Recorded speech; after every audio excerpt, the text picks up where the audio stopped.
Sound take 7 action.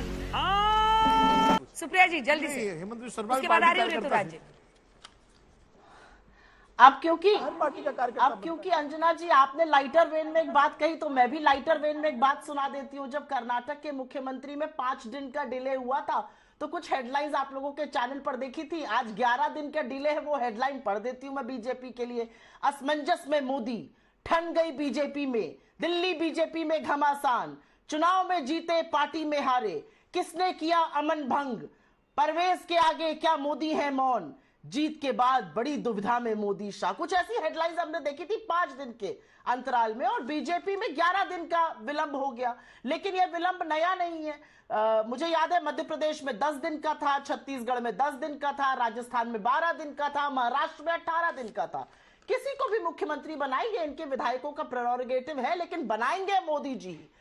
सही पकड़े हैं। मेरा अपना लेकिन मानना है, मुख्यमंत्री कोई भी बने, लोकतंत्र में पर्ची से, लोकतंत्र में एरो चला के, कार्टव्हील चला के, मुझे लगता है लोकतंत्र के लिए ये अपने आप में शायद एक चिंताजनक बात है। और यहां पर एक बात कही गई, वही बात कह के अंत कर दूंगी। यहां पर सुधांशु जी ने शायद कहा कि हमारे कर्मठ कार्यकर्ता बनते। कितने कर्मठ लालकृष्ण आडवाणी और मुरली मनोहर जोशी जी और अरुण शौरी जी और यशवंत सिन्हा जी थे, जिनको मेंटल कोमा में घोषित करके मार्गदर्शक मंडल में डाल दिया।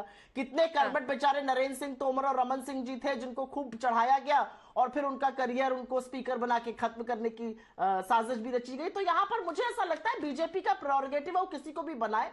कथित डबल इंजन की सरकार क्या करती है उस पर हमारी ज्यादा पैनी नजर रहेगी और उस पर ज्यादा चर्चा करेंगे हम। ठीक है, जल्दी से। अंजना जी, मैं ये बेवकूफी की बात छोटा सा रिस्पॉन्स। हाँ ठीक है, छोटा सा मौका दीजिएगा। बोलिए सुप्रिया जी।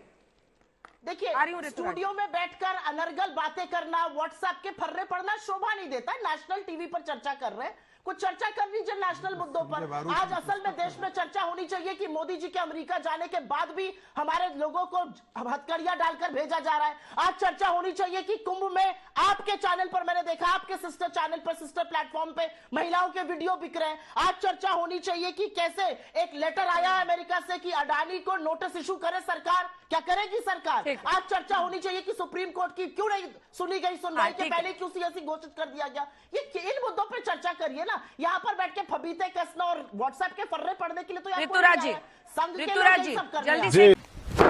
इमोशनल डैमेज आपसे देखिए, सीएम चुनना भी इस भीड़ में 48 विधायक उनके हैं, ये भी एक सुखद मुश्किल है ना आप लोगों के लिए। तो इस बार गड्ढा हो गया यहाँ, नहीं अंजना जी? फाइनली 11 दिन के बाद सही कुछ प्रोग्रेस तो हो रहा है। नहीं तो वैसे तो देखो, दिल्ली की जनता ने इनको चुना है और जनतंत्र में जनता ही सब कुछ होती है, लेकिन जनता का एक एक मिनट, एक एक दिन इंपॉर्टेंट है। 11 दिन के बाद सही, देर आए दुरुस्त आए, कुछ प्रोग्रेस हो रहा है। हम तो इतना ही कहते हैं कि जल्दी से मुख्यमंत्री बनाइए और अपना जो है तो कैबिनेट को बनाइए, कैबिनेट की बैठक करिए। महिलाएं इंतजार कर रही है कि जल्दी से निर्णय हो, 25-2500 रुपया आए, 300 यूनिट बिजली मिले, उसके बाद 500 में सिलेंडर मिले, 50,000 नौजवानों को सरकारी नौकरी आपने वादा किया, उस पर निर्णय हो। Are you comedy me? 20 lakh लोगों को रोजगार देने का वादा किया है, उस पर निर्णय हो। इसके साथ साथ 10 लाख रुपए का इंश्योरेंस क्या बोलते हैं पत्रकारों को और वकीलों को देने का बात हुआ, इस पर निर्णय हो। यमुना के ऊपर में निर्णय हो। इस बात की जो है तो इंतजार कर रहे हैं लोग। जल्दी से हो, देर आए दुरुस्त आए, पर जल्दी से शपथ कराइए और जल्दी से जल्दी जो है इन सब चीजों पे निर्णय लीजिए। और जनता ने बहुत उम्मीद से आपको चुना है, मैं तो इतना ही कहना चाहता हूँ अंजना जी। छोटा सा रिस्पॉन्स सुप्रिया जी। आप मुझे बोल रही हैं? हाँ अंजना जी, मैं सबसे पहले तो एक बात कहना चाहती हूं। यहां पर महिलाओं की बड़ी बात हो रही है। यहां पर कहा जा रहा है आरएसएस ने महिला का नाम प्रपोजल दिया है, बड़ी अच्छी बात है। आरएसएस को तुरंत एक महिला विंग खोलनी चाहिए। जिस संगठन अपना 100 साल मनाने जा रहा है, जहां पर एक महिला नहीं है, जहां पर महिलाओं की एंट्री नहीं है, महिला विंग है, आरएसएस का महिला विंग है। महिलाओं की, प्लीज यहाँ पे बीच में मत बोलिए। सुप्रिया जी बीच में मत बोलिए। बना देंगे उस दिन मैं बात करूंगा। आरएसएस में महिलाओं की कोई एंट्री मैं नहीं। आपके बीच में आरएसएस नहीं में नहीं, बोली। महिला विंग अलग है, लेकिन पूरा करिए, पूरा मैं करिए। बोल सकती हूँ, एक मिनट रुक जाइए ना, अंजना जी, रुक ये तो गलत बात है ना, मैं बोल रही थी, मैं तो नहीं बोली थी। आरएसएस में जिस दिन महिला सरसंचालक बन जाएगी उस दिन आरएसएस महिलाओं की पैरवी करे, अन्यथा चुप रहे।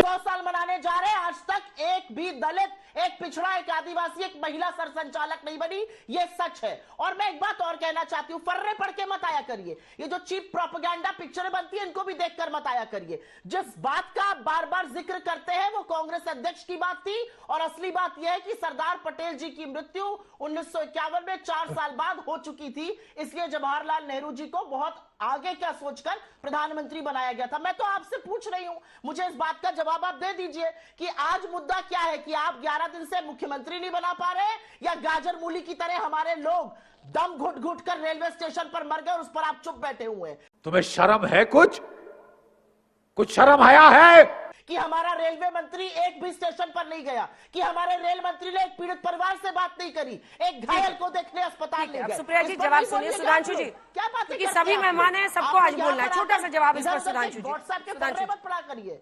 शनाप नहीं बोलना चाहिए, आपको पता होना चाहिए राष्ट्रीय स्वयंसेवक संघ के प्रमुख हैं मोहन भागवत जी, राष्ट्रीय सेविका समिति की प्रमुख हैं सार्थक ताई। अब दूसरा पूरी बात सुनिए, प्लीज प्लीज सुप्रिया जी, झूठ ना बोला करिए, वो है काहे आप झूठ बोलने के काम प्रवक्ताओं को छोड़िए और सुनिए, अरे सुनिए मेरे, अच्छा थोड़ी लगता है आपका झूठ बोलना। आपको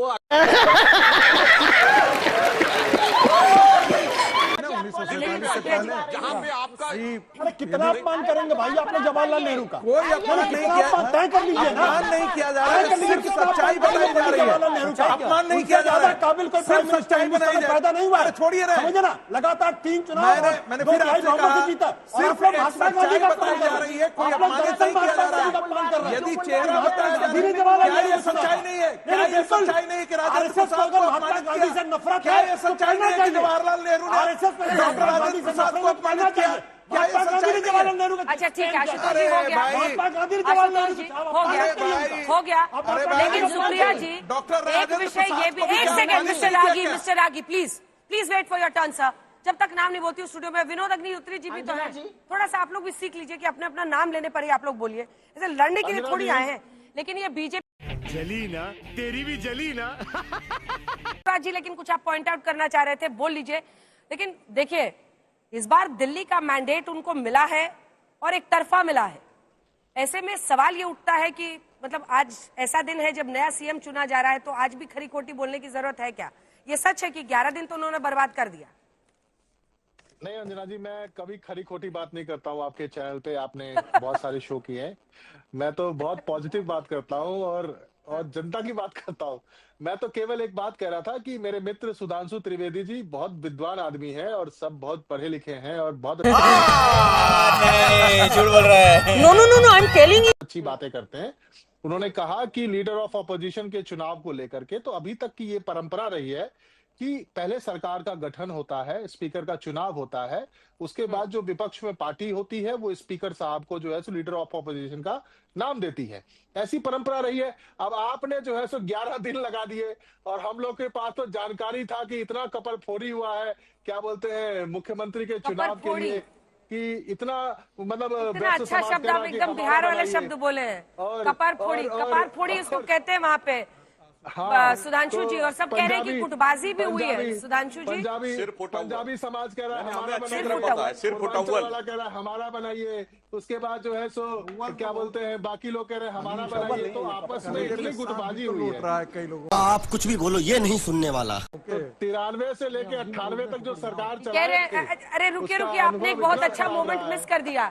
संगीत रागी जी आशुतोष जी को देख के कह रहे हैं कि आपकी छाती पे सांप लौट रहा है, इसलिए आप इतना खरी खोटी। मैं तो ये देख रहा हूं, इनसे कोई बात नहीं की गई। 75 साल बाद भी प्रतिक्रिया के बाद नेहरू जी का सांप इन लोगों के छाती पे लौटता है भाई। लौट नहीं रहा है। 70 साल बाद भी सोचिए वो कितना महान आदमी रहा होगा। इतिहास को सही पर महान आदमी रहेंगे, आज भी आरएसएस के लोग किसी को अपमानित नहीं किया जा रहा है आशुतोष। ये जो सेंस ऑफ किसी को अपमानित नहीं किया जा रहा था।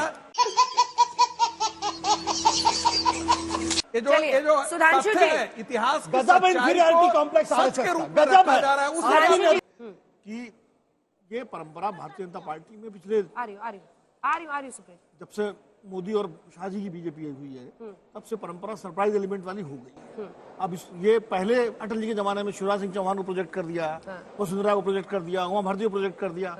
अब वो इनकम्बेंट जब तक थे तब तक प्रोजेक्टेड थे। अब तो किसी को प्रोजेक्ट करके चुनाव नहीं लड़ते ही, और नंबर एक। और दूसरा जो नहीं, नायब सिंह सैनी को प्रोजेक्ट किया हरियाणा में। इनकम्बेंट थे, इनकम्बेंट, अच्छा new face, new face project नहीं है। अब देखिए तब से किसी को न्यू प्रोजेक्ट बिल्कुल बिल्कुल सही बात। तो इसलिए ये चुनाव बिल्कुल पर्यवेक्षक और उसमें कोई रिश्ता रहता है क्या चयन में? ये पर्यवेक्षक को आखिरी में बता दिया जाता है कि भाई ये चॉइस है हमारी और यही नाम विधायकों को देना है। नहीं, वो और ये नहीं, कांग्रेस में भी होता कनेक्शन पूछ रही हूँ मैं, कनेक्शन तो नहीं रहता है ना। कनेक्शन बहुत मुश्किल है। जैसे आपने कहा कि अर्जुन मुंडा को भेजा छत्तीसगढ़ में, तो आदिवासी बनाया ना वहाँ। हाँ, विष्णुदेव साई जी को। विष्णुदेव साई जी बनाया, ठीक है। तो इसलिए वो जल्दी से connection सुप्रिया वैसा जी, नहीं रहता। सुप्रिया जी की बात बीच में रुक गई थी। सुप्रिया जी, क्या ये कांग्रेस पार्टी के लिए आत्ममंथन का समय नहीं होना चाहिए? आम आदमी पार्टी से हाथ मिलाना फिर भारी पड़ा? नहीं, मेरे आत्ममंथन से पहले, और उस पर क्योंकि ये चर्चा हो चुकी है बहुत, मैं दो चीजें बोलना चाहती हूँ क्योंकि फिर टाइम अप हो जाएगा। दो चीजें ये बोलना चाहती हूँ कि बीजेपी की 14 अपने दम पर और बाकी घटक दलों के साथ सरकार एक दलित मुख्यमंत्री बना दे, एक भी नहीं है। क्योंकि खांडू जी इंडिजिनस ट्राइब के हैं और मांझी जी संताल कम्युनिटी से आते हैं। एक भी दलित मुख्यमंत्री इनका नहीं बनाए। दलित मुख्यमंत्री क्यों नहीं बनाते हैं? ना आरएसएस दलित बनाएगी ना बीजेपी बनाएगी। और एक बात और बता दूं, सिर्फ टॉवल की बात हो रही थी, गुजरात में रूपानी वर्सेस पटेल कौन नहीं जानता? नरोत्तम मिश्रा वर्सेस शिवराज सिंह चौहान, वसुंधरा राजे वर्सेस कटारिया जी वर्सेस पुनिया जी, और उससे बड़ा हो तो भैया सबसे बड़ा अनिल विज वर्सेस खट्टर, और फिर योगी जी वर्सेस अमित शाह जी। कौन नहीं जानता इन बातों को? योगी जी वर्सेस केशव प्रसाद मौर्य जी वर्सेस दिनेश शर्मा जी था, अब ब्रजेश पाठक जी हो गया। ये कौन नहीं जानता इन बातों को? ये सिर्फ उटाउल पर चर्चा नहीं होगी। सामने एक मुख्यमंत्री का चुनाव होना था, विधायकों के वोट डलवाए गए गुप्त रूप से, एक व्यक्ति के नाम पर एक वोट था, यानी उन्होंने अपना वोट खुद डाला था और वही सीएम बना दिए गए थे। तो ये जो सिस्टम आया है, चाहे भजन लाल बने चाहे मोहन यादव बने, ये इंदिरा गांधी के जमाने की कांग्रेस का है। Copy cat emotional damage. खत्म, bye bye, tata, goodbye, गया।